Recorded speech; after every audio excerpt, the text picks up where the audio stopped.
नहीं होनी चाहिए। यूनिट फर्स्ट से लेकर के यूनिट 10 तक का जो रिवीजन था, हम लोगों ने पूरी क्लास को देख लिया था, चाहे वो शॉर्ट में ही देखा था, लेकिन देखा था हम लोगों ने। तो इस तरीके से क्या हुआ कि LTGIC भी एक तरीके से हमारा क्लियर होता रहा, इसलिए क्योंकि मुझे पता था कि जैसे ही 4 तारीख को ये क्लास खत्म होगी या आपकी परीक्षा संपन्न होगी TGT वाली, सीधा आप लोगों का दिमाग कहां पे जाएगा बेटा? सीधा जाएगा LTGIC के ऊपर। और LTGIC के लिए लगभग 1 महीने आपके पास टाइम बचेंगे, तो उस 1 महीने में भी कैसा टाइम मिले ना मिले क्या हो, और एक परीक्षा जब हो जाती है बाद में एक उथल पुथल सी रहती है कि यार कैसे होगा, हम लोगों ने बहुत अच्छा नहीं किया, पेपर अच्छा नहीं हुआ, कुछ दिन तो उसके मूड में बने रहते हैं, या फिर तैयारी का जो एक तरीका होता है वो भी अच्छे से नहीं हो पाता है। अब ऐसे में देखिए बेटा, अब थ्योरी पे आ गए हैं। थ्योरी का मतलब है जो हमारी क्लास अभी चलेगी LTGIC के ऊपर, क्योंकि ऐसे में पिछली बार हम लोगों ने देखा था कि लगभग क्लास में 130 लोग LTGIC क्वालिफाई किए थे, और 130 लोग जो क्वालिफाई किए थे उन सभी को आवश्यकता हो मेंस के लिए, और मेंस में हमारे जो 10 यूनिट हैं उन्हीं 10 यूनिट पे चर्चा होनी है। और वो 10 यूनिट यहां के लिए ही नहीं, भारत के किसी कोने में आप एग्जाम देने के लिए जाते हैं तो यही पैटर्न से ही एग्जाम लिया जाता है। इसलिए भी हमको इन सारे चैप्टर को अच्छे से कवर करने की जरूरत है, कहीं कोई किसी को दिक्कत ना हो। ठीक है बेटा? बहुत सारे लोगों का फोन आ रहा है, ये थोड़ा सा दिक्कत हो रही क्योंकि पहला दिन है, तो बहुत सारे लोग एक तो समय से जुड़ नहीं पाते, फिर उनको समस्या होती है सर हमने देखा नहीं, हमने मैसेज नहीं पढ़ पाए, या फिर हम ज्वाइन नहीं कर पाए, नई क्लास में क्लास चल रही है, हमारा अप्रूवल पेंडिंग है। लगभग 70 लोग अप्रूवल पेंडिंग था, मैंने अभी क्लास के पहले सबको पूरा कर दिया, और अभी भी बार बार सबके फोन आ रहे हैं, नहीं, और बाद में चर्चा होगी उनसे क्या।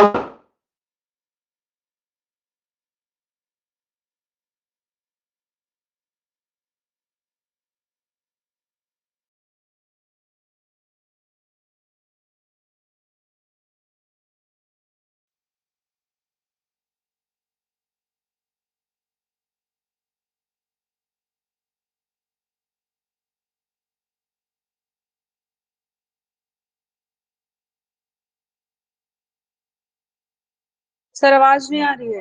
हेलो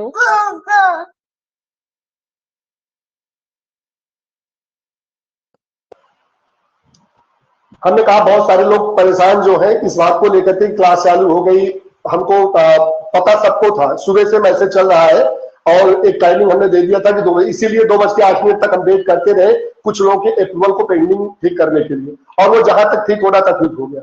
अब देखिए बेटा, LTGIC के 10 यूनिट को हम लोग इस बीच में 11 के पहले किसी भी तरीके से खत्म करेंगे, और खत्म आसानी से हो जाए, क्योंकि यहाँ पे ज्यादा वर्क आपको करना है, हमें सिर्फ दिशा देने की जरूरत है, क्वेश्चन भेजने की जरूरत है, और उसका एक सेट आपको देने की जरूरत है, ताकि जो नए लोग हैं या जो नहीं लिख पा रहे, कॉन्सेप्ट नहीं क्लियर है, वो लोग अपने कॉन्सेप्टों को क्लियर कर दें।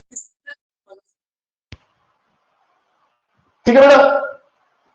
और ऐसे में लिखने वाले जो हमारे पास भेजने लगे, कम से कम 15 से 20 लोग ऐसे हैं जो कोई भी प्रश्न उनके पास जाता है तो वो उसको रिटर्न दे। जरूरी नहीं हमारे पास आप भेजें, लेकिन ये जरूर हमें पता चलना चाहिए कि आप अच्छे से लिख रहे हो, या फिर कोई कंफ्यूजन है तो हमसे पूछो।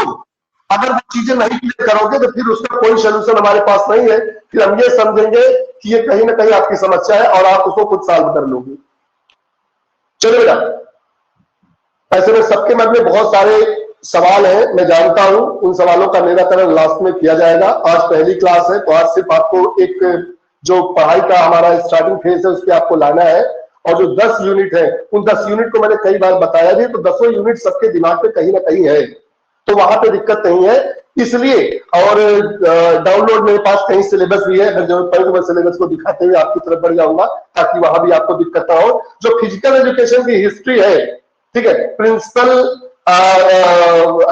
And history of physical education, ये आपका पहला टॉपिक है। कौन सा बेटा? शारीरिक शिक्षा का सिद्धांत और इतिहास। और इस पहले एक यूनिट को कवर किया जाएगा, क्योंकि 10 यूनिट से प्रश्न आएंगे और सबको ये पता हो चुका है किस लेवल के प्रश्न आएंगे, कौन कौन से प्रश्न आएंगे। देखिए प्रश्न तो किसी भी तरीके से पूछे जा सकते हैं। थ्योरी में एक अच्छाई ये है कि यदि आपके कॉन्सेप्ट या आपके दिमाग में कुछ चीजें क्लियर हैं तो चाहे जहां से प्रश्न पूछे आप आसानी से लिख सकते हो, क्योंकि वहां टू द पॉइंट उत्तर देने की जरूरत सीधा सीधा हो सकता है नहीं होती है।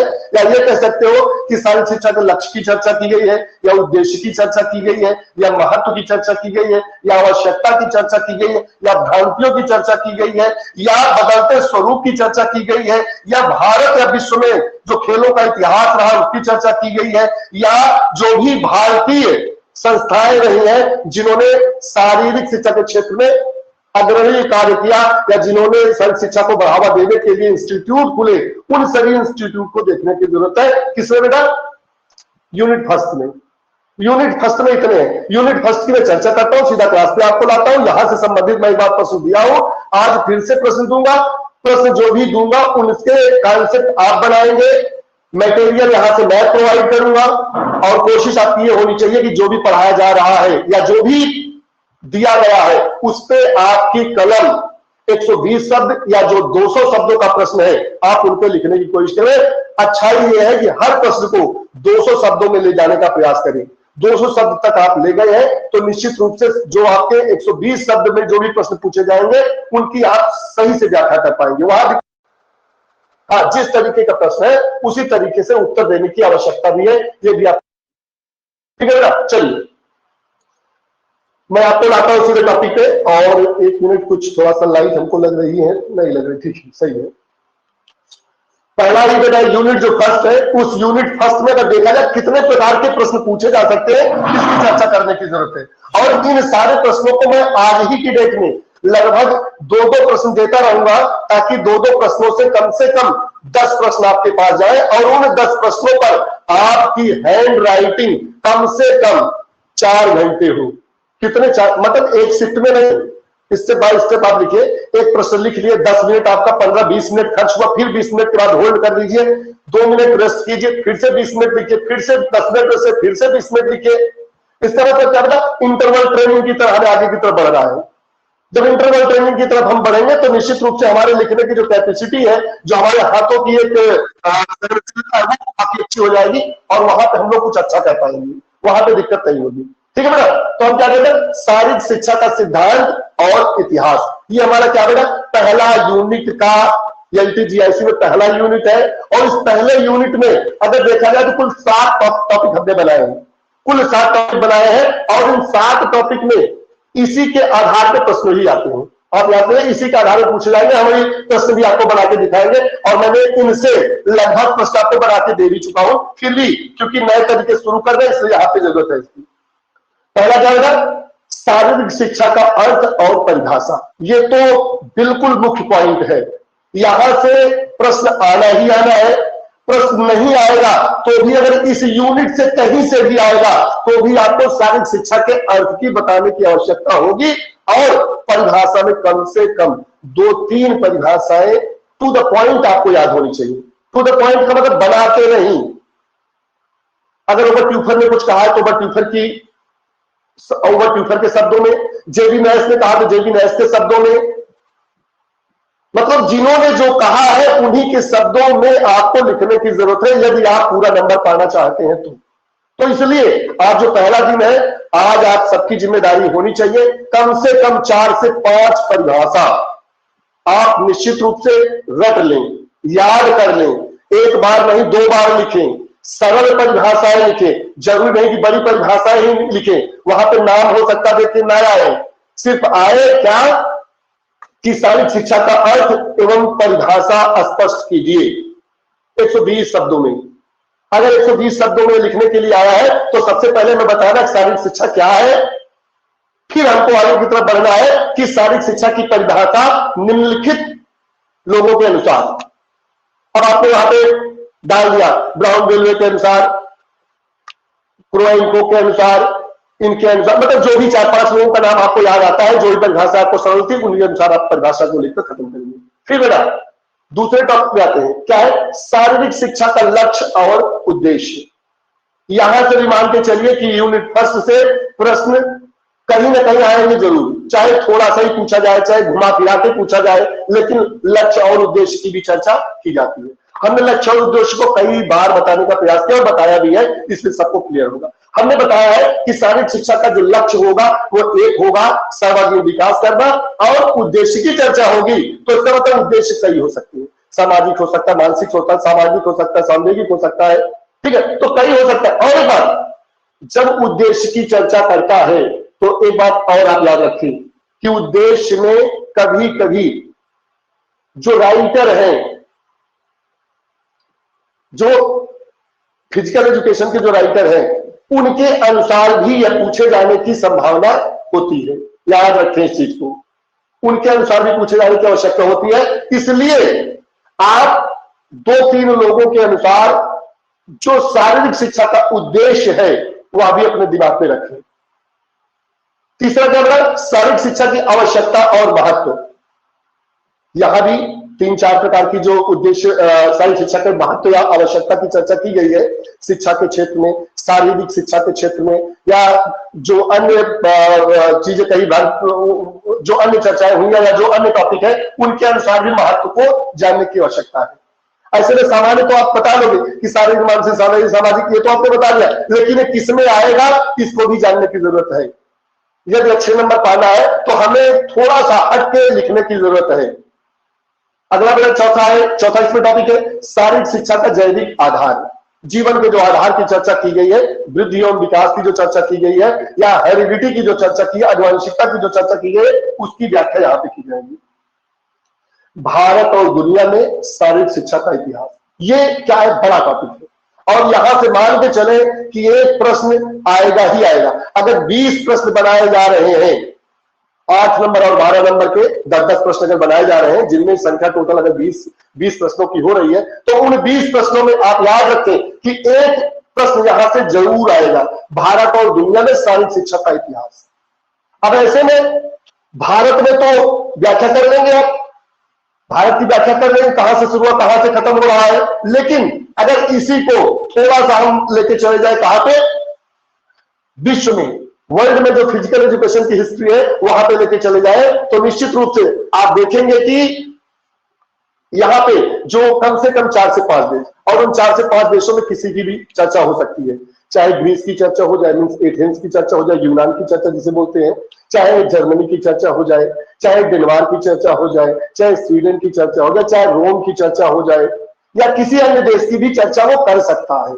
तो ऐसे में वहां से संबंधित जो भी फिजिकल एजुकेटर रहे हैं, जिन्होंने शारीरिक शिक्षा के क्षेत्र में उस देश में अग्रणी योगदान किया है, उनकी भी व्याख्या करने की वहां पे जरूरत होगी, मतलब उस देश की व्याख्या वहां पे होगी। और भारत की जब चर्चा होगी बेटा, तो भारत तो आदिकाल से कह लीजिए, या कह लीजिए कि सिंधु घाटी सभ्यता से शुरू करके जो 2025 तक का इतिहास रहा, उसको 2 भागों में बांट के जब पढ़ेंगे तो वो पूरी तरीके से हमारा इतिहास खत्म हो जाएगा। आधुनिक इतिहास की या तो चर्चा होगी, या तो प्राचीन इतिहास की चर्चा होगी, या प्राचीन इतिहास में जो डिवाइडेशन किया गया है कि किस तरीके से शारीरिक शिक्षा का प्रचार एवं प्रसार हुआ। और एक प्रश्न मैंने परसों दिया था कि शारीरिक शिक्षा का जो आज का ट्रेंड है, जो बदलता स्वरूप है, कि आज उसको कैसे लिया जा रहा है, यदि इसकी व्याख्या करनी हो तो सबसे पहले हमें शारीरिक शिक्षा को एज अ रिक्रिएशन या एज अ स्पोर्ट्स की तरह लेके जाना होगा, और लास्ट में आते आते एज अ कैरियर की तरह चुनना होगा। मीन्स सिंधु घाटी से शुरू करके हम आज के परिवेश में जब लाएंगे, तब शारीरिक शिक्षा के जो कह लीजिए कि जो भारत में शारीरिक शिक्षा का बढ़ता स्वरूप है उसको क्लियर कर पाएंगे। फिर अगला बेटा ओलंपिक खेल, एशियाई खेल, राष्ट्रमंडल खेल और एफ्रो एशियाई खेल। ये 4 जो बहुउद्देशीय खेल लगे हैं, ये जो 4 बहुउद्देशीय खेल लगे हैं, इन 4 बहुउद्देशीय खेलों की भी चर्चा यहां पे करने की जरूरत है। ठीक है, ओलंपिक, एशियाई, राष्ट्रमंडल और एफ्रो एशियाई, इन 4 खेलों की आवश्यकता है। और इन 4 खेलों में से सबसे ज्यादा जो पूछा जाता है, ओलंपिक की चर्चा होती है। ओलंपिक के अंदर जाकर के भी चर्चा कर सकता है कि पाइथियन खेल के बारे में पूछ सकता है, पैनहलिक के खेल के बारे में पूछ सकता है, या फिर एशियाई, राष्ट्रमंडल, एफ्रो एशियाई खेलों के ऊपर भी संक्षिप्त व्याख्या के लिए भी प्रश्न बन सकते हैं। इन्हीं में खेलों में से सामान्य प्रश्न बनाए जा सकते हैं 120 शब्दों में, और 120 शब्दों में जो प्रश्न बनेगा बेटा वो वहां से पूछा जा सकता है। तो ओलंपिक ओलंपिक खेलों में जो भारत का योगदान रहा है उसकी चर्चा कर सकता है। एशियाई खेलों में भारतीय खिलाड़ियों का प्रदर्शन, राष्ट्रमंडल खेलों में भारतीय खिलाड़ियों का प्रदर्शन, या एफ्रो एशियाई खेलों में एशियाई देशों के, एशियाई जो देश है उनका प्रदर्शन। मतलब कहीं से भी प्रश्न घुमा फिरा के पूछा जा सकता है। लास्ट में बेटा भारत के महत्वपूर्ण खेल संस्थान क्या बेटा, भारत में जो भारत के महत्वपूर्ण खेल संस्थान, ऐसे में महत्वपूर्ण खेल संस्थानों की जब चर्चा की जाए बेटा तो ऐसे में 1914 जो है, 1914 एचपीपीएम से शुरू करेंगे, 1920 में आएंगे। इसके बाद डिफरेंट टाइप की जो डिग्री कॉलेज खुले, चाहे 1931 की चर्चा हो, चाहे 32 की चर्चा हो, चाहे 36 की चर्चा हो, चाहे 40 की चर्चा हो, चाहे 46 की चर्चा हो, चाहे रामपुर की, मतलब कहीं के जो भी डिग्री कॉलेज वगैरह खुले, इन सभी की व्याख्या भी आपको याद रखने की जरूरत है। और साथ ही साथ खेल संस्थान, जो खेल के स्पेशल संस्थान खुले, उनकी भी चर्चा अच्छे से करनी होगी आपको। अगर यहां देखेंगे तो एनआईएस की चर्चा कर सकता है, यहां एनआईटी की चर्चा कर सकता है, यहां पे आपके जो साई है उनकी चर्चा कर सकता है, यहां पे जो खेलो इंडिया का एक जो प्रारूप बना है उसकी व्याख्या हो सकती है। तो बेटा ऐसे में यहां से लगभग मान के चलिए 10 से 15 प्रश्न बनेंगे, और वो 10 से जो 15 प्रश्न होंगे सारे प्रश्न महत्वपूर्ण होंगे, सारे प्रश्न महत्वपूर्ण होंगे। यहां पे मेन क्या है बेटा, हम क्या देंगे आपको, हम आपको ट्रिक देंगे। हम आपको क्या देंगे, ट्रिक देंगे। हर क्वेश्चन की एक ट्रिक देंगे कि इस क्वेश्चन, अगर ये क्वेश्चन ऐसे पूछा जाता है तो आप इस पे क्या लिखेंगे, या आपकी जिम्मेदारी होगी। यहां पे आपको देखना रहेगा कि हमने क्या दिया और आपने क्या लिखा। हेडिंग जो बनाने की जरूरत है, हेडिंग हम आपको देंगे और आप अपने मन से लिखने का प्रयास करोगे अंदर, या फिर जरूरी नहीं है कि जो हम हेडिंग दे रहे हैं वही आप लिखो, क्योंकि एक जैसा सबकी राइटिंग और एक जैसा सबका विचार नहीं हो सकता है। हाँ, लेकिन जो प्रश्न दिए जा रहे हैं उनको आप बाकायदा समझिए, उन पे कितनी लाइनें लिखनी उनका ध्यान दीजिए। टाइम का जो मैनेजमेंट है बहुत जरूरी है, क्योंकि जिस तरीके से टीजीटी में आपका टाइम का मैनेजमेंट गड़बड़ हो रहा था, यहां भी गड़बड़ हो सकता है यदि प्रश्न आपको नहीं समझ में आए तो। सबसे बड़ी बात, प्रश्न अगर नहीं समझ में आ रहे हैं उन प्रश्नों को छोड़िए, आगे की तरफ बढ़िए, क्योंकि कुछ प्रश्न ऐसे होंगे जो बहुत सरल होंगे और आपको अच्छे से आते होंगे। तो सबसे पहले हमें उन्हें कवर करना है, लास्ट में उन प्रश्नों पे फोकस करना है जो बिल्कुल समझ में नहीं आया था लेकिन लिखना जरूर है। ऐसा नहीं करना है कि किसी पर्टिकुलर हमको बहुत अच्छे से आ रहा है, ओलंपिक खेल आ गया तो हम 776 ईसा पूर्व से ओलंपिक को खत्म शुरू किया और लेके चले आधे घंटे में ओलंपिक की लिख दी। ऐसा बिल्कुल नहीं। हमें सबके लिए, हर क्वेश्चन के लिए अगर 7 से 8 मिनट 120 शब्दों में जो लिखने के लिए प्रश्न अगर उन पे देना है तो उतने पे ही लेके चलना है। कोशिश हमारी यही होनी चाहिए उतने में हमारा पूरा ही हो जाए, और इसीलिए हैंड राइटिंग जो आपकी चलेगी इसी स्वरूप में चलेगी। ठीक है, आइए कुछ प्रश्नों को हम लोग देखते हैं और प्रश्नों को देखते हुए हम लोग टॉपिक को आगे बढ़ाते हैं, ताकि यहां से 2-3 प्रश्न जो आज दिए जाएंगे उन प्रश्नों पे आप अच्छी डिबेट करेंगे।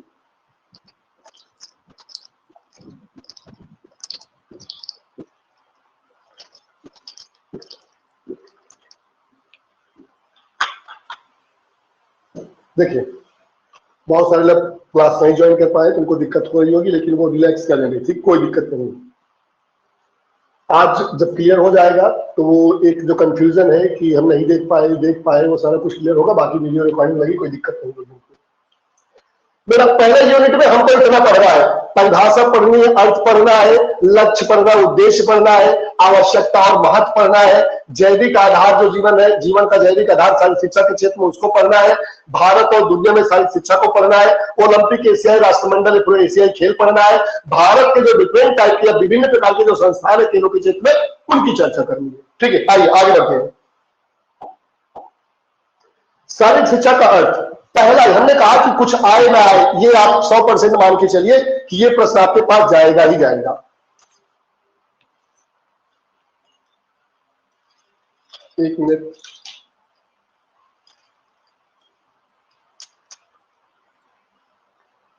ठीक है, कोई प्रश्न हमने कहा आपके पास जाए न जाए, ये प्रश्न आपके दिमाग में ऐसे ही वर्बली होना चाहिए। आप आसानी से इसको कह सके, बहुत आपको यहाँ पे सोचने विचारने की ज्यादा आवश्यकता ही ना पड़े, इस चीज को बाकायदा याद रखिए।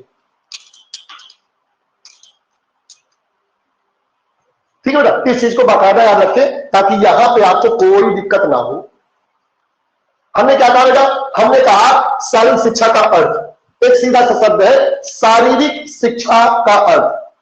कहने का मतलब शरीर, शारीरिक का मतलब शरीर, शिक्षा का मतलब एजुकेशन। तो शरीर के लिए जो शिक्षा दी जाएगी वही शारीरिक शिक्षा है। अब शाब्दिक अर्थों में उसको अलग अलग तरीके से लिख सकते हो। हमने क्या लिखा बेटा?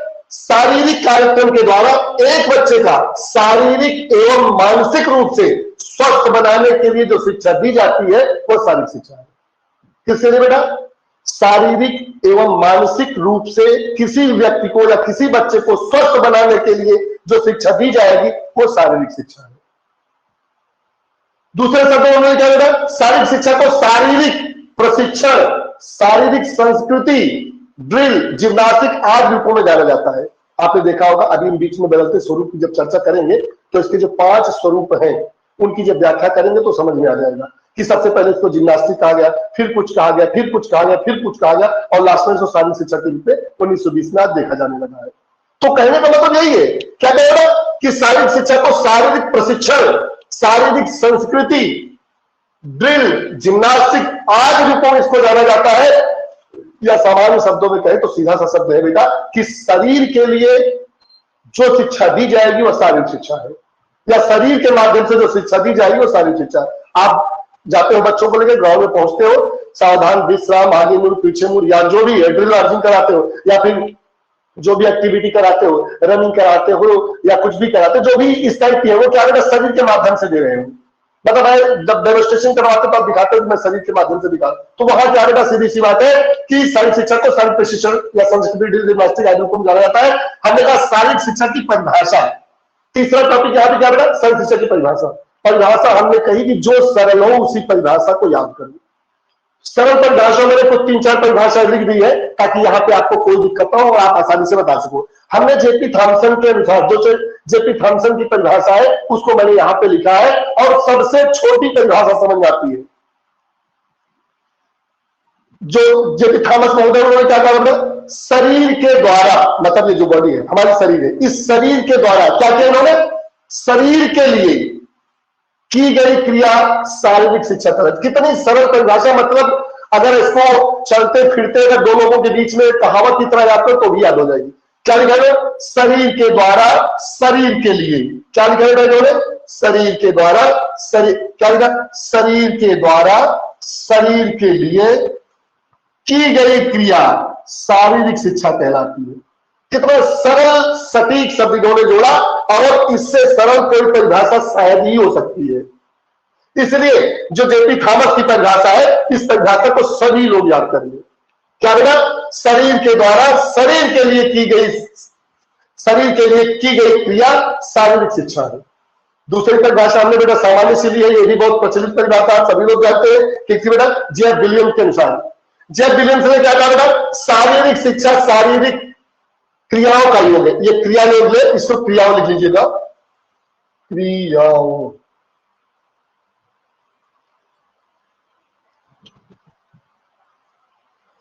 इसको क्रियाओं लिख लीजिएगा, ठीक है। शारीरिक क्रियाओं का योग है जो अनुभव के आधार पर चुनी जाती है तथा उद्देश्यों के आधार पर प्रयोग की जाती है।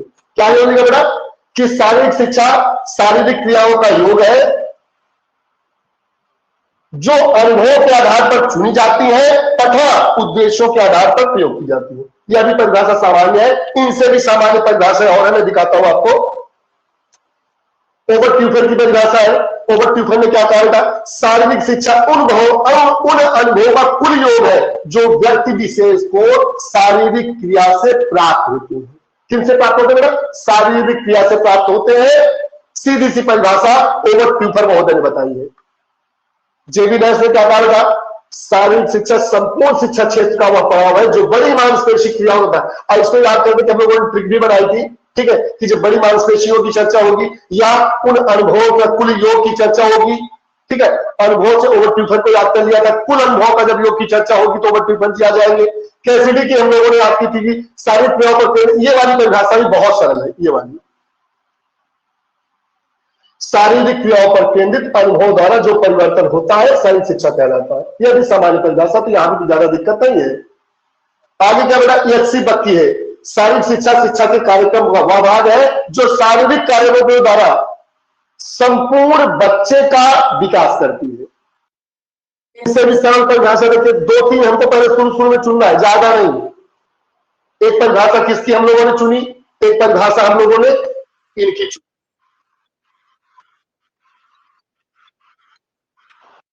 एक परिभाषा जेपी थॉमसन महोदय की चुनी, एक जो सबसे सरल है, शरीर के द्वारा शरीर के लिए की गई क्रिया शारीरिक शिक्षा कहलाती है, एक। दूसरी परिभाषा हम लोगों ने आर कैसिडी की चुनी कि शारीरिक क्रियाओं पर केंद्रित अनुभव द्वारा जो परिवर्तन होता है शारीरिक शिक्षा कहलाता है। विवेकानंद की भी और सरल, आज भारत को भगवत गीता की बजाय क्या बेटा फुटबॉल के मैदान की आवश्यकता है, ये भी सरल है। प्लेटो की भी परिभाषा बिल्कुल सरल थी। प्लेटो ने क्या कहा था बेटा, प्लेटो ने कहा था संगीत, ये कथा लिखित कला है, ये संगीत और कला है, इसको ठीक कर लीजिएगा।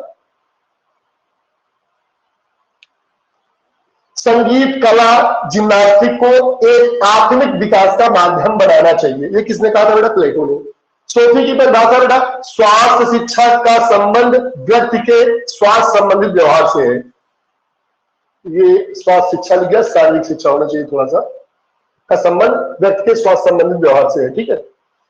ये 3-4 जो परिभाषाएं हैं सामान्य, इन परिभाषाओं को आपको याद करना है ताकि यहां आपको कोई कंफ्यूजन न नजर आए, और जब भी आपको लगे कि परिभाषा की आवश्यकता है तो आप परिभाषा को राइटिंग में लाए और सीधा इसको डिनोट करिए। आगे देखिए बेटा, जब इन परिभाषाओं, जब आप शारीरिक शिक्षा को बताएंगे, याद रखिए, जब आप शारीरिक शिक्षा को बताएंगे या शारीरिक शिक्षा के बदलते स्वरूप की व्याख्या करेंगे या शारीरिक शिक्षा के अर्थ की चर्चा करेंगे, तो अर्थ में याद रखिए यह भी आपको जोड़ते हुए चल रहा है। जब आपने बताया कि शारीरिक शिक्षा का अर्थ ये होता है कि शरीर के द्वारा दी जाने वाली जो शिक्षा होती है शारीरिक शिक्षा कहलाती है, तो उसी में आप 2 लाइन ऐड करते हुए चलेंगे कि इसका बदलता जो स्वरूप है, किस तरीके से इसमें परिवर्तन आया, उसकी व्याख्या भी करेंगे। बदलते स्वरूप में आप दिखाएंगे कि सबसे पहले इसको जिम्नास्टिक के रूप में देखा गया, या जिम्नास्टिक शब्द जो था वो शारीरिक शिक्षा के लिए आया, मतलब शारीरिक जो फिजिकल एजुकेशन है उसको फिजिकल एजुकेशन ना बोल करके उसको एज अ जिम्नास्टिक की तरह देखा जाता था। तब बेटा 1800 में, 1800 के बाद जैसे आए 1820 में इसको हाइजीनिक ट्रेनिंग के रूप में जाना जाने लगा। क्या बेटा, हाइजीनिक ट्रेनिंग। शारीरिक जो फिजिकल कल्चर है इसको 1840 में कहा गया, मींस पहले नंबर पे 1800 में इसको क्या बोला जाएगा, जिम्नास्टिक। Hygienic training 1820। शारीरिक आर्ट जो फिजिकल कल्चर है इसको 1840 में। फिजिकल ट्रेनिंग 1900 में। 1900 में क्या होगा, 1900 में फिजिकल ट्रेनिंग के रूप में इसको जाना जाने लगा। और फिजिकल एजुकेशन जो शारीरिक शिक्षा शब्द आया यह 1920 में अथेंटिक रूप से आया। 1920 में जब YMCA की स्थापना हो गई उस समय इसको फिजिकल एजुकेशन के रूप में देखा जाने लगा। इन 5 जो ये लाइनें हैं, इन 5 लाइनों को भी याद रखें, बहुत ही महत्वपूर्ण है। जब भी आप शारीरिक शिक्षा के अर्थ को स्पष्ट करेंगे तो उस अर्थ के समय आप इसको भी राइटिंग कर सकते हैं, यहां पे कोई दिक्कत आपको नहीं होगी। ऐसे में या फिर जब शारीरिक शिक्षा के बदलते स्वरूप की चर्चा करेंगे या प्राचीन भारत से लेकर के आज तक की चर्चा करेंगे, बदलते स्वरूप की चर्चा करेंगे, तो ये सब यहां पे आ जाएगा। ठीक है, आगे देखिए, शारीरिक शिक्षा के उद्देश्य। हमने उद्देश्य और लक्ष्य की चर्चा की थी, लगभग लोग इससे बहुत क्लियर हैं, यहां पे किसी को दिक्कत नहीं होनी चाहिए। हमने चर्चा की थी बेटा कि जो लक्ष्य होता है, जो लक्ष्य होता है सदैव एक होता है। ये क्या है बेटा, हमारा एम है या हमारा एक गोल है, लक्ष्य है। इस लक्ष्य को प्राप्त करने के लिए हम कई रास्ते बनाते हैं और वही जो रास्ते हैं वो हमारे क्या बेटा, वो हमारे सबके सब उद्देश्य है। हमारा लक्ष्य है यहां तक पहुंचना, और उसके लिए हम कई रास्ते अपनाएंगे, कुछ कठिन भी हो सकते हैं, कुछ सरल भी हो सकते हैं। जैसे अगर फिजिकल एजुकेशन की पढ़ना है तो सिलेबस को पढ़ते समय हम लोग ध्यान देते हैं कि जो सामान्य किताबें होती हैं हम उनको रखते रखते एक 2-3 महीने का जो टाइम होता है क्वेश्चन बैंक लिए, रख के पढ़ लिया और नौकरी मिल गई। और कुछ लोग होते हैं उसी को रगड़ के पढ़ते हैं। रगड़ के पढ़ने का मतलब चारों तरफ से जो भी मटेरियल उनको मिलेंगे, जितनी भी किताबें, सारी किताबों को सर्च कर लेंगे। जब ऐसा कुछ करेंगे ना तो एग्जाम में चाहे जिस प्रकार के भी प्रश्न आए उनके लिए सरल हो जाएंगे। लेकिन जो सिर्फ ऑब्जेक्टिव देखे हैं, तो ऑब्जेक्ट थ्योरी नहीं पढ़े हैं, उनके लिए सदैव समस्या रहेगी और दिक्कत होगी।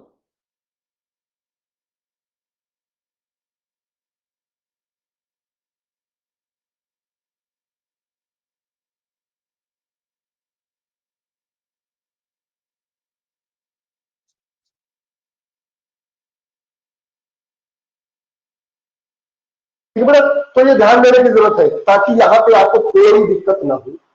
तो इसको भी ध्यान में रखना है कि लक्ष्य और उद्देश्य। तो लक्ष्य क्या बेटा, शारीरिक शिक्षा के उद्देश्य की चर्चा करें तो लक्ष्य अपने आप पूरा हो जाएगा।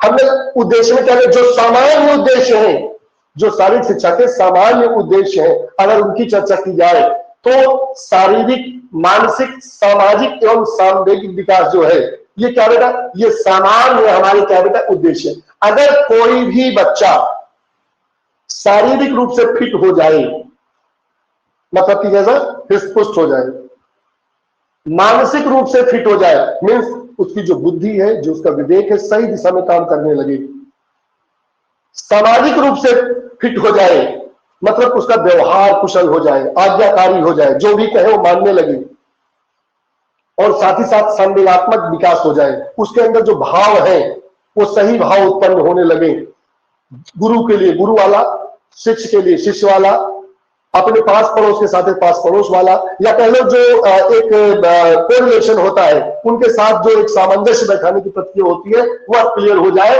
तो ऐसे में हम कह सकते हैं किसी भी व्यक्ति के लिए, किसी व्यक्ति के लिए कह सकते हैं कि किसी बच्चे के लिए कह सकते हैं कि उसका जो लक्ष्य था वो पूरा हो गया। लक्ष्य क्या है? अब देखिए,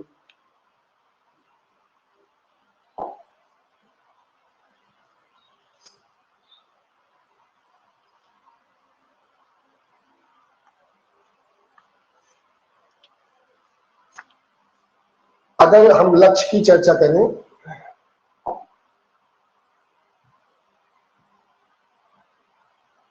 लक्ष्य की चर्चा करें तो जो ऑल अराउंड डेवलपमेंट है, या कह लीजिए कि सर्वांगीण विकास है, क्या बेटा,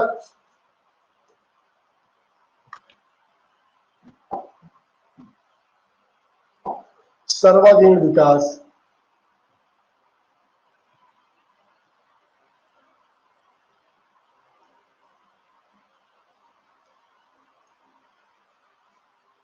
लक्ष्य क्या है? सर्वांगीण विकास। एक हम बच्चे को शारीरिक शिक्षा क्यों दिलाते हैं? इसलिए दिलाते हैं ताकि वह मानसिक रूप से ठीक हो जाए, शारीरिक रूप से ठीक हो जाए, सांवेगिक रूप से ठीक हो जाए, सामाजिक रूप से ठीक हो जाए। इसीलिए उस बच्चे को हम शारीरिक शिक्षा पढ़ाते हैं। तो हमारे शारीरिक शिक्षा का जो उद्देश्य है या लक्ष्य है, लक्ष्य एक है, और वह है क्या बेटा, उस बच्चे का सर्वांगीण विकास करना। और वो सर्वांगीण विकास तब होगा जब शारीरिक, मानसिक, सामाजिक और सांवेगिक रूप से फिट हो जाएगा वो। तो कहने का मतलब क्या है, जब हमने बच्चे का ये चारों जो डेवलपमेंट है, ये चारों डेवलपमेंट कर दिए, तो अपने आप उसका जो ये लक्ष्य था वो पूरा हो गया, सर्वांगीण विकास उसका हो गया। लक्ष्य हमने प्राप्त कर लिया, कहां से? इसको ठीक करके। अगर लक्ष्य को हमें पूरा करना था, आगे यही बात है ना, हमें अगर टीजीटी क्रैक करना है या टीजीटी या कोई भी एग्जाम क्रैक करना होता है, तो वहां पे जो सिलेबस होते हैं उस सिलेबस को पूरा देखना होता है। सिर्फ एनाटॉमी पढ़ने से नहीं होगा, सिर्फ हिस्ट्री पढ़ने से नहीं होगा, मनोविज्ञान सिर्फ पढ़ने से नहीं होगा, या कुछ और भी जो उसमें दिए गए स्पोर्ट्स पढ़ने से नहीं होगा। हमें यदि उसके लक्ष्य को या गोल को या क्रैक कर रहा है एग्जाम को, तो ऐसे में सबको लेके चलना पड़ेगा, पूरे सिलेबस को पढ़ना पड़ेगा। उसी तरीके से बेटा जो सर्वांगीण विकास है, यहां तक पहुंचने के लिए जो हमारा एक लक्ष्य उद्देश्य दिया गया है या जो उद्देश्य दिए गए हैं, इन उद्देश्यों को पूरा करते हुए ही हम सर्वांगीण विकास को प्राप्त करेंगे। ये तो सामान्य सी चर्चा है। अब यदि प्रश्न को और अच्छे से आपको बनाना है और आपको किसी के अनुसार क्लियर करना है कि जैसे सब लोग जिस चार्ल्स भूषण है उनके अनुसार शारीरिक शिक्षा का लक्ष्य उद्देश्य अलग है, जो भी राइटर है उन्होंने अलग तरीके से उस पर अपनी प्रतिक्रिया दी है। तो आइए देखते हैं हमने क्या कहा बेटा। उद्देश्य में सामान्य उद्देश्य आपके बेटा कौन से? ये 4 सामान्य उद्देश्य हैं। लेकिन चार्ल्स भूषण के अनुसार अगर शारीरिक शिक्षा के उद्देश्य की चर्चा हो तो उनके अनुसार क्या बेटा, उन्होंने क्या कहा? 4 चीजों को लिया था। वो 4 चीजें क्या लिए थे? कौन है? चार्ल्स भूषण। इनके अनुसार बात हो रही है। इनके अनुसार इन्होंने कहा शारीरिक विकास करना पड़ेगा, बच्चे का शारीरिक विकास करना पड़ेगा, मीन्स यही वाला है। इन्होंने कहा गामक विकास करना पड़ेगा, क्योंकि किस पे जा रहे हैं? स्पोर्ट्स में, शारीरिक शिक्षा की तरफ जा रहे हैं। तो जो मोटर डेवलपमेंट है बेटा उसका विकास करना पड़ेगा, मतलब उससे त्वरित एनर्जी, क्विक जो रिएक्शन है उन सबको क्लियर करना पड़ेगा। मानसिक विकास क्लियर करना पड़ेगा, जो मेंटल डेवलपमेंट है उसको भी क्लियर होना पड़ेगा, मतलब उसको सही करना पड़ेगा। साथ साथ व्यक्ति के मानवीय संबंधों का विकास, एक तरीके से जो सामाजिक विकास, सामाजिक विकास है उसको उन्होंने एक ही में जोड़ दिया, और व्यक्ति के मानवीय संबंधों का विकास कि उसका जो आचरण है, उसका जो व्यवहार है, किसके साथ कैसा रहेगा, इसकी व्याख्या उन्होंने कर दी। किसमें? इनमें। तो चार्ल्स भूषण के अनुसार शारीरिक विकास, गामक विकास, मानसिक विकास और व्यक्ति के मानवीय संबंधों का विकास, इनकी चर्चा उन्होंने की इस रूप में। अब अगर देखें आगे तो अन्य लोगों के अनुसार, जेबी नैश के अनुसार, किसके अनुसार बेटा? जेबी नैश के अनुसार। जेबी नैश के अनुसार देखिए इन्होंने क्या कहा। इन्होंने कहा कि शारीरिक अंगों का विकास होना चाहिए। जेबी नैश के अनुसार क्या बेटा? शारीरिक शिक्षा के उद्देश्य है। इन्होंने कहा शारीरिक अंगों का विकास करना होगा, मतलब जो भी बॉडी के अंग हैं इन सभी अंगों का विकास होना चाहिए। फिर का पेशीय तंत्र का विकास, मस्कुलर सिस्टम, मतलब कि फिट होना होगा उसे, मांसपेशियों को क्या होगा? सशक्त बनाना पड़ेगा। भावनात्मक विकास, जो इमोशनल डेवलपमेंट है उसको मजबूत करना होगा। साथ ही साथ प्रतिपादनात्मक विकास, प्रतिपादनात्मक विकास का मतलब क्या बेटा? इसका मतलब यह है कि सीखी गई क्रियाओं को आप लागू भी कर पाए, प्रतिपादन कर पाए, वो क्या है? प्रतिपादनात्मक विकास है। तो इन्होंने जेबी नैश के अनुसार 4 रूप बताए: शारीरिक अंगों का विकास, पेशी तंत्र का विकास, भावनात्मक विकास, प्रतिपादनात्मक विकास। इसकी चर्चा किसने की बेटा? इसकी चर्चा हमारे जेबी नैश महोदय ने की। एक के अनुसार और देखते बेटा, जो ड्यूडले सर्जेंट है, इनका पूरा नाम ड्यूडले एलन सर्जेंट है, तो जो ड्यूडले सर्जेंट है इनके अनुसार देखा जाए तो इन्होंने शारीरिक शिक्षा का जो उद्देश्य अपने शब्दों में बताया बेटा, इन्होंने 4 शब्द अलग से जोड़े। इन्होंने कहा कि जो शारीरिक शिक्षा का अगर उसके लक्ष्य को प्राप्त करना है तो इन उद्देश्यों पे चलना पड़ेगा। और उन्होंने क्या करना? स्वास्थ्य कर, मतलब कि उसे स्वास्थ्य रूप से सही होना पड़ेगा।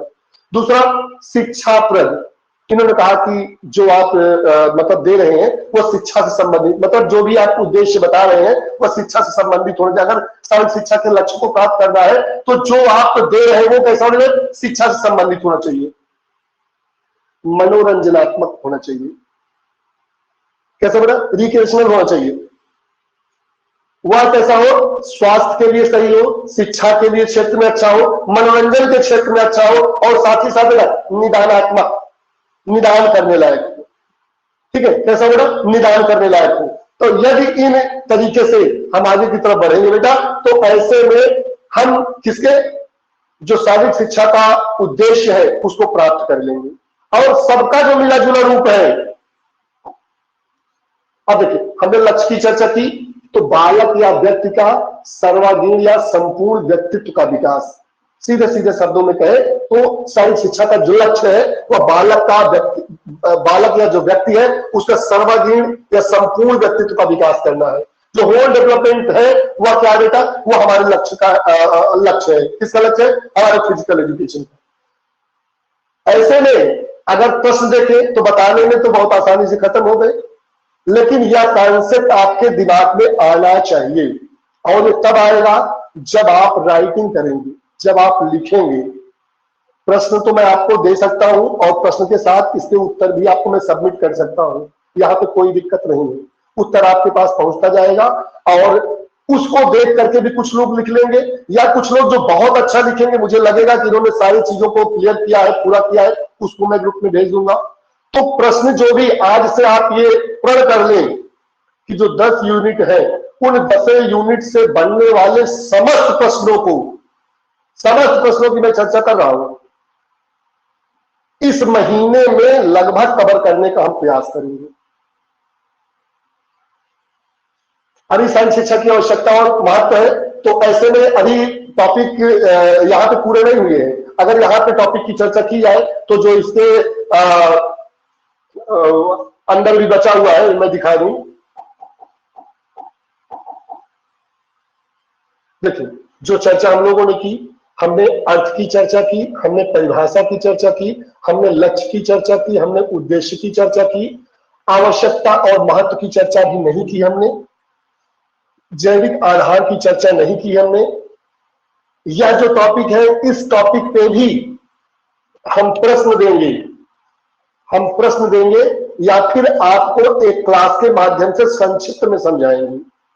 क्योंकि अगर हम एक एक टॉपिक को एक ही दिन में अगर खत्म करने का प्रयास करेंगे तो ऐसे में इतना छोटा भी टॉपिक नहीं है।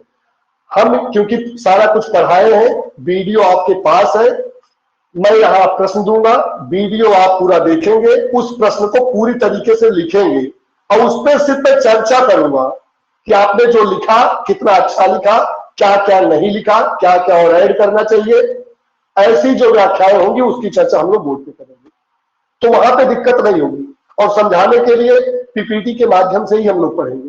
पीपीटी में क्या रहेगा बेटा, हमको टाइम भी कम लगता है, लिखने की जरूरत नहीं होती है। और आज मैं ज्यादा इसलिए भी नहीं पढ़ा रहा हूं क्योंकि पहला दिन है, कम से कम 20 से 25 फोन आ गए और बहुत सारे लोग अब पेंडिंग अभी देखिए, जबकि उनको मैंने कहा था कि आपका जितना होगा पेंडिंग हो तो आप पहले क्लियर कर लो ताकि हमको दिक्कत ना हो। और जब मैं पढ़ाना चालू करूं तो फिर अपने टॉपिक के थोपे रहूं, फिर जल्दी जल्दी खत्म करता जाऊं। और क्योंकि देखिए, जब पीजीटी का पेपर था वहां मुझे ज्यादा हार्ड वर्क करना था, आपको थोड़ा कम करना था। यहां पे अब आपको ज्यादा करना, मुझे थोड़ा कम करना है। क्यों? क्योंकि आपको राइटिंग करना है। मैं यहां 1 घंटे पढ़ाऊंगा तो उसके एवज में कम से कम 5 प्रश्न आपको लिखने हैं, 5 प्रश्न। और एक बात ध्यान दें, जो भी आप अब कॉपी बना रहे हो उसमें ये मान के चले कि एक ही कॉपी में 10 यूनिट के सारे प्रश्नों को आप डेली नोट करिए। चाहे आप आयोग की कॉपी मंगवाए हो, चाहे आपके पास कोई ब्लैंक कॉपी पड़ी, कुछ भी जो हो वो सारा कुछ आपको करना है। तो वहां पे किसी को कोई दिक्कत नहीं होनी चाहिए। आई थिंक नहीं होगी, सारा आपका कंफ्यूजन जल्दी दूर हो जाएगा। क्यों बेटा, कोई दिक्कत है मेरे किसी को? आप लोग बोलो तो मैं क्लियर करूं।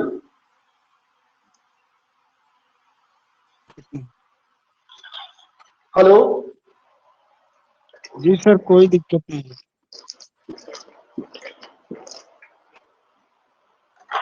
देखिए, यहाँ पे जो भी प्रश्न बनेंगे उन सारे प्रश्नों को मैं बनाना चालू कर दिया हूं और उनके आंसर भी बनाता चल रहा हूं। जिनको जरूरत होगी कि सर इस प्रश्न का आंसर मुझे ठीक से समझ में नहीं आया, इस प्रश्न का उत्तर मुझे दिया जाए, ऐसे में सारे प्रश्न जो दूंगा उसके आंसर भी ग्रुप में जाएंगे, चाहे वो किसी भी माध्यम से जाए, या जो लोग हमारे प्रश्न भेजेंगे और जिनका मुझे सटीक लगेगा, राइटिंग भी अच्छी समझ में आ रहा है और थ्योरी उनकी अच्छी लिखी गई है, उनके भी टेस्ट को मैं बीच बीच में आपको प्रोसीड करता रहूंगा। ज्यादा लोगों के नहीं भेजूंगा, कंपेरिजन के लिए 2 लोगों का, और जो 2 बेस्ट दिखेंगे उन्हीं का भेजूंगा, ताकि उससे आप एक रूपरेखा बनाए।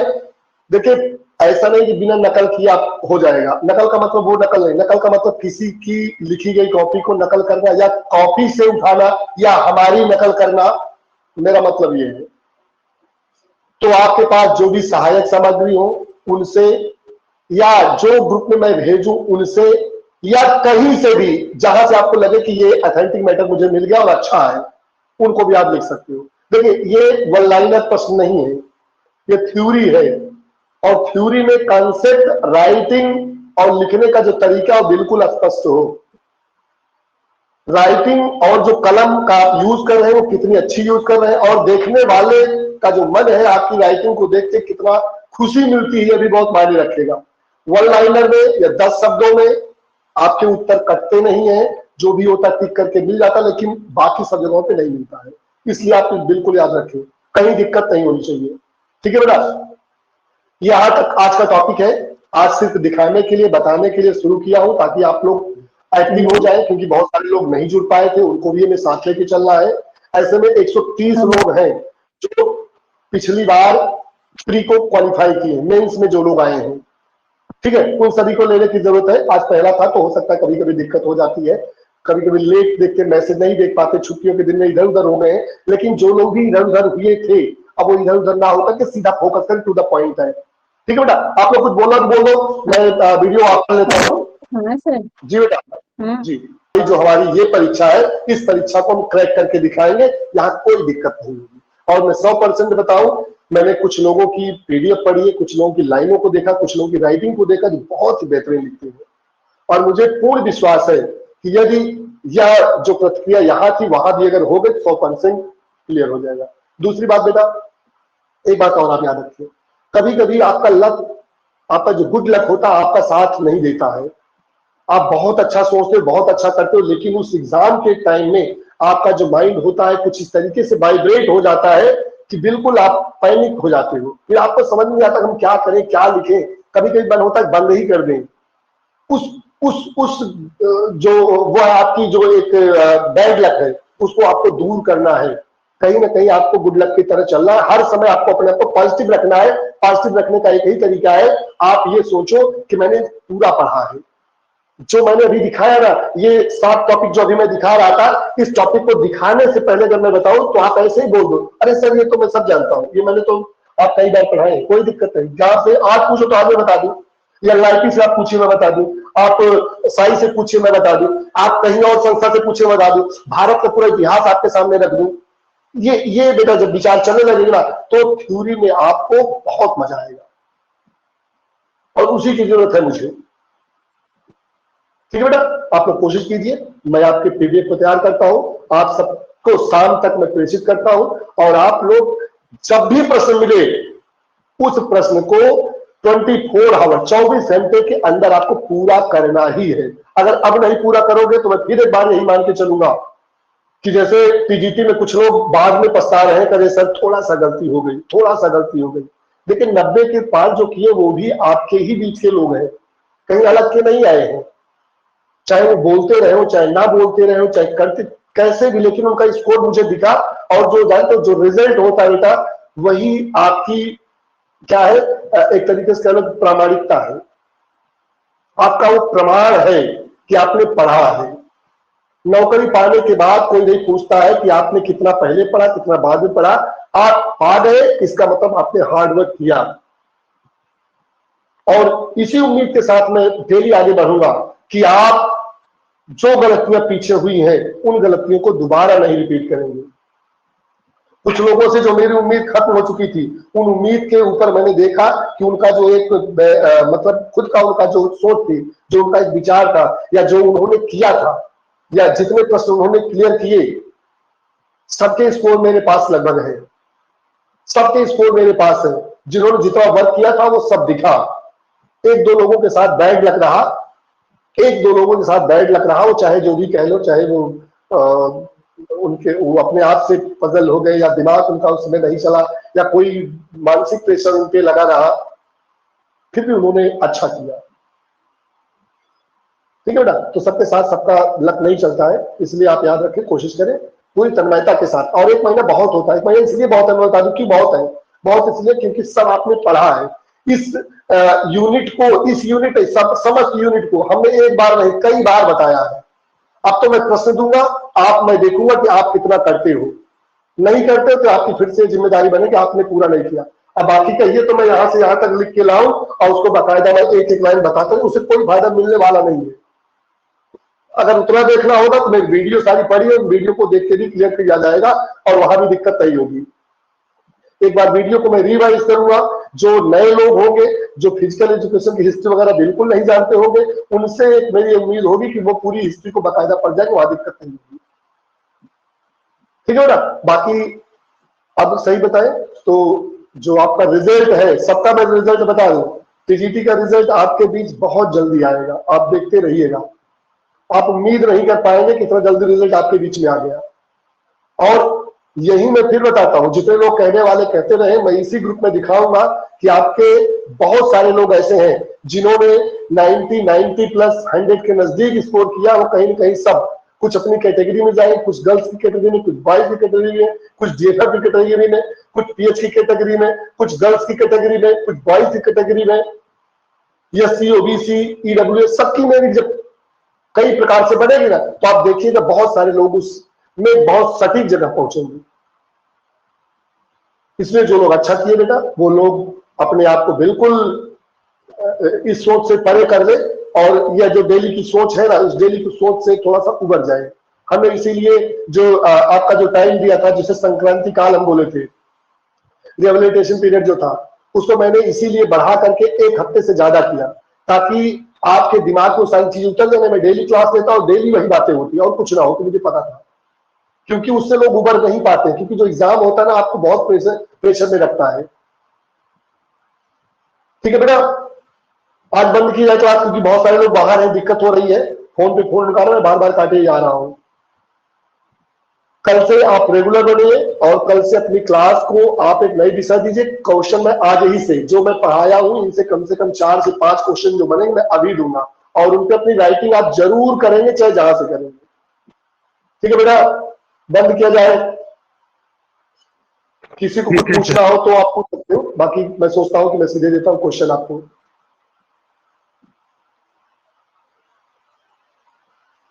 बंद करो बेटा, गुड नाइट। जी बोल दीजिए। प्रणाम सर। खुश रहिए। सर आपके आशीर्वाद से जो है मेरा UP HESC वाले में हो गया है इंटरव्यू के लिए, बहुत बढ़िया, क्या बात असिस्टेंट है, प्रोफेसर के लिए। क्या बात है, आपके लिए ढेर सारी शुभकामनाएं। और जी इसके लिए तो आप बिल्कुल बधाई के पात्र हो, पूरा ग्रुप आपको बधाई देगा। हम तो ये देखे हैं इस ग्रुप में, जो आपके जानते, जो ज्यादा मुझे खुशी मिलती है, किसी का भी जब होता है ना, तो हम ग्रुप में देखें जितने भी लोग होते हैं उनके अंदर जोश पैदा होता है, और सारे लोग बहुत खुश होते हैं। वो लोग इतना खुश हो जाते हैं, जैसे लगता है कि मतलब हम, जैसे हमने कहा ना कि ये ग्रुप नहीं, हमारा ये एक जो परिवार है। फैमिली मेंबर की तरह ग्रुप है। तो मैंने देखा यहाँ पे, जैसे मैं कोई संदेशा डालता हूँ किसी के लिए, बधाई के लिए, तो वहां होड़ लग जाती है। सब लोग इतना खुश होते हैं जैसे लगता है कि उन्हीं को नौकरी मिल गई। और वास्तव में यही खुशी जो जाहिर करने का तरीका होता है ना, ये प्रदर्शित करता है कि हम सब यहाँ पे जो पढ़ाई करते हैं ना, सब एक दूसरे का सहयोग करते हैं। इससे बड़ा बेटा और क्या हो सकता है। आपको बहुत ढेर सारी शुभकामनाएं। आप वहां पे जाएं और चयनित होकर के ही लौटे। ठीक है, जी सर, और आपका आशीर्वाद चाहिए सर। बेटा बहुत सारी ढेर सारी शुभकामनाएं आपके लिए हमारे ग्रुप की तरफ से। आप सेलेक्ट हो जाएं जल्दी से, और नाम रोशन करें। कि आज हमने एक छोटी सी वीडियो लगाई थी, और मुझे अच्छा लगा कि ये अपने लिए नहीं, सबके लिए। आप सब क्योंकि एक शिक्षक हो, जब देखो, जब कोई डिग्री BPED या BEd या समकक्ष की कोई डिग्री ले लेता है ना, तो वो चाहे टीचिंग कर रहा हो चाहे नॉन टीचिंग में हो, वह एज ए टीचर की तरह ही ट्रीट होने लगता है। ठीक है, तो मेरा कहना यह है बेटा कि यह जो आपका जो एक कदम आगे जाता है ना, उससे ढेर सारी खुशियां मिलती है। इतनी खुशियां मिलती है कि उसको मैं जाहिर नहीं कर सकता हूं। जब कोई सूचना मिलती है कि यार उनका वहां हो गया, तो उस नाम के साथ आपका नाम एक थोड़ा सा जो जुड़ जाता है, उससे बड़ी खुशी की बात कुछ और नहीं होती है। ठीक है, तो मैं चाहूंगा कि आप जितने भी इंटरव्यू के लिए आपकी प्रिपरेशन हो पाए, या कहीं जो भी आपकी समस्याएं आ रही हो, उन सबको कहीं ना कहीं सॉल्व किया जाएगा, और अच्छे तरीके से आप इंटरव्यू दे के आए। और हम समस्त सदस्य जो है ग्रुप के, लगभग 350 मेंबर, उन सभी लोगों की शुभकामनाएं आपके साथ है। आपके साथ जो आपका गुड लक है, वह अच्छे से काम करे, और आप सबको इतना ही इंप्रेसिव करके आए कि मैं चाहते हुए आपको सब, अगर क्राइटेरिया 30 का है तो वो कोशिश करें कि सर 28 से 29 दे के ही जाए। ठीक है, जी सर, ठीक बेटा, धन्यवाद आप सर। एक हमको मैसेज कर दीजिएगा, ताकि आपके लिए जो भी हमसे हो पाए, कोशिश हो कि कहाँ से क्या होता है, वो मैं आपको और अच्छे से प्रिपेयर कर पाऊँ। और बाकी हमारे ग्रुप के जो सदस्य हैं, आपको बधाई भी ताकि दे पाए, और आपका जो मनोबल है वो अभी जितना है उससे थोड़ा सा और ऊंचा हो जाए, ताकि आप जाए तो आप सोचे कि हमारे साथ 300-400 लोगों का सपोर्ट है, मैं अकेली नहीं हूं, 400 लोग मेरे पीछे खड़े हैं। ठीक है बेटा, जी सर। जी जी चलो सर। बेटा बंद करते बेटा, क्लास को बंद करते, कल फिर से मिलते हैं। ठीक है बेटा, जय प्रणाम हिंद, सर। खुश रहिए, खुश रहिए।